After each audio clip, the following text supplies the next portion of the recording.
ये बात उन दिनों की है जब बुद्धा मरवन में अपना समय व्यतीत कर रहे थे। इस समय तक बुद्ध की प्रसिद्धि दूर दूर तक फैल चुकी थी। बहुत दूर दूर से लोग अपनी चिंताओं और परेशानियों का समाधान खोजने के लिए उनके पास आते थे। ऐसे ही एक दिन जब बुद्धा मरवन में अपने शिष्यों को प्रवचन दे रहे थे तो एक आधेड़ उम्र का व्यक्ति अपने 21 वर्ष के पुत्र को अपने साथ लिए बुद्ध की तरफ चला आ रहा था। जब यह प्रवचन स्थल के पास पहुंचा तो एक नज़र उन पर डाली और इशारे से बैठने के लिए कहा। जब प्रवचन समाप्त हो गया और सभी लोग वहां से चले गए तो बुद्ध ने उस व्यक्ति को अपने पास बुलाया और बैठने के लिए कहा। वहां चारों तरफ हरियाली छाई हुई थी। मौसम बहुत सुहाना था और तरह तरह के पक्षियों की आवाज़ गूंज रही थी। ऐसा नज़ारा देखकर उस व्यक्ति को अंदर से असीम शांति महसूस हो रही थी। इसके बाद बुद्ध ने उस व्यक्ति से आने का कारण पूछा तो इस पर व्यक्ति ने कहा, यह तथागत, मैं अपने पुत्र को आपके पास मिलवाने लाया हूँ। ये मेरा इकलौता पुत्र है और ये हर समय थका थका रहता है। ऐसा लगता है जैसे इसके अंदर कोई जान ही नहीं है, कोई प्राणी नहीं है। इसका स्वभाव भी काफ़ी चिड़चिड़ा हो गया है। अगर हम इससे कुछ भी कहते हैं तो यह हमारी छोटी छोटी बातों पर गुस्सा हो जाता है। इसके देखने की क्षमता भी उम्र से पहले ही कमज़ोर हो गई है और इसके बाल भी सफ़ेद पड़ने लगे हैं। इतनी कम उम्र में इतनी बड़ी उम्र का लगना मुझे तो कुछ समझ नहीं आ रहा। इसके साथ हो क्या रहा है?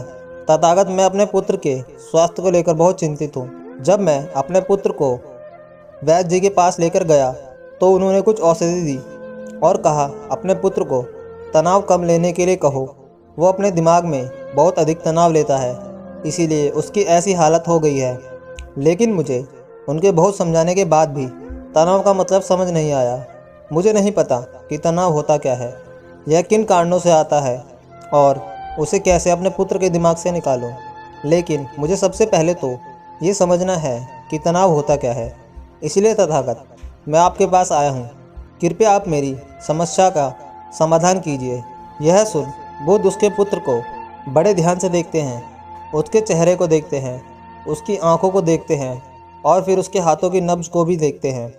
यह सारी विविध करने के पश्चात बुद्ध उस व्यक्ति से कहते हैं, तनाव लेना तो कोई नहीं चाहता, लेकिन फिर भी यह तनाव लोगों के दिमाग में दीमक की तरह पकड़ लेता है और व्यक्ति जान भी नहीं पाता कि वह तनाव में जी रहा है। लेकिन अगर व्यक्ति तनाव के कारण को अच्छे से समझ लेता है तो तनाव के बारे में कोई ऐसा पैमाना बना लेता है जिससे वह जान सके कि वह कितने तनाव में है, तो वह इस समस्या का समाधान भी खोज सकता है। सबसे पहले तो तुम ये समझो कि तनाव होता क्या है। जब भी कोई व्यक्ति कोई काम कर रहा होता है लेकिन उसका मन कहीं दूर भटक रहा होता है, कल्पनाओं में होता है, उसके शरीर और मन के बीच एक दूरी पैदा हो जाती है। यह दूरी जितनी अधिक होगी, व्यक्ति उतनी ही ज़्यादा बेहोशी की अवस्था में होता है और शरीर व मन के बीच की इस दूरी, इसी खिंचाव को तनाव कहा जाता है। आखिर कोई पसंदीदा खेल खेलने के बाद व्यक्ति चुस्ती और प्रसन्नता से क्यों भर जाता है, जबकि उसने तो अपने शरीर को थकाया है। लेकिन समझने वाली बात यह है कि खेलते समय मन और शरीर एक साथ पूरी तरह से उस खेल में केंद्रित होते हैं, जिससे शरीर और मन के बीच दूरी पैदा नहीं होती और कोई तनाव पैदा नहीं होता। और अगर दिमाग में कोई तनाव भी होता है तो वो भी दूर हो जाता है। लेकिन इसके विपरीत जब हम कोई ऐसा काम करते हैं जो हमें पसंद नहीं है तो हमारा शरीर तो उस काम को कर रहा होता है, लेकिन हमारा मन कहीं दूर कल्पनाओं में भटक रहा होता है, जिससे शरीर और मन के बीच एक दूरी पैदा हो गई और तनाव ने जन्म ले लिया। इसीलिए व्यक्ति को एक समय पर सिर्फ एक ही काम करना चाहिए और अपने तन और मन की सारी शक्ति उसी एक काम पर लगा देनी चाहिए, जिससे व्यक्ति के अंदर तनाव पैदा ही ना हो। इसके बाद बुद्ध ने कहा, तनाव पैदा होने के मुख्य 8 कारण होते हैं और जिसने इन कारणों को समझ लिया वो जीवन भर तनाव मुक्त रह सकता है। मुख्य कारण है, सबसे पहला कारण है अति महत्वाकांक्षी होना। महत्वाकांक्षी होना अच्छी बात है, लेकिन क्या कभी आपने इस बात पर ध्यान दिया है कि इंसान के लक्ष्य कभी पूरे ही नहीं होते। उसका एक लक्ष्य पूरा हुआ कि वह दूसरे की तरफ भागने लगता है। दूसरा पूरा हुआ तो तीसरे की तरफ, और तीसरा पूरा हुआ तो वो अपने लक्ष्य को पाने के लिए जिंदगी भर गोल गोल घूमता रहता है। इसीलिए जो व्यक्ति अति महत्वाकांक्षी होता है, जिसने बड़े बड़े लक्ष्य बनाए होते हैं, वह वर्तमान में कभी नहीं रह पाता। उसका मन सदैव भविष्य की योजनाएं बनाने में व्यस्त रहता है। उसका शरीर तो वर्तमान में रहता है, लेकिन मन भविष्य में ही रहता है, जिससे मन और शरीर के बीच दूरी पैदा हो जाती है और वह तनाव भरी जिंदगी जीने लगता है। बुद्ध के मुंह से ये बात सुन उस लड़के ने कहा, बुद्ध, तो फिर इसका मतलब है कि हमें लक्ष्य नहीं बनाने चाहिए, क्योंकि लक्ष्य बनाना भी तो महत्वाकांक्षा ही है। इस पर बुद्ध ने कहा, जीवन में लक्ष्य बनाना कोई गलत बात नहीं है, लेकिन समस्या तब उत्पन्न होती है जब वो अपना पूरा ध्यान उस लक्ष्य से मिलने वाले परिणाम पर ही लगा देते हैं और उसके परिणाम की चिंता करते रहते हैं। व्यक्ति को वर्तमान में जीना आना चाहिए। आप लक्ष्य बनाइए और उस लक्ष्य की प्राप्ति के लिए कड़ी मेहनत करिए, लेकिन साथ ही साथ आपको इस बात का भी ज्ञान होना चाहिए कि आप अभी वर्तमान में जी रहे हैं और वर्तमान ही सत्य है। बुद्ध ने आगे कहा, तनाव का दूसरा सबसे बड़ा कारण है ईर्ष्या।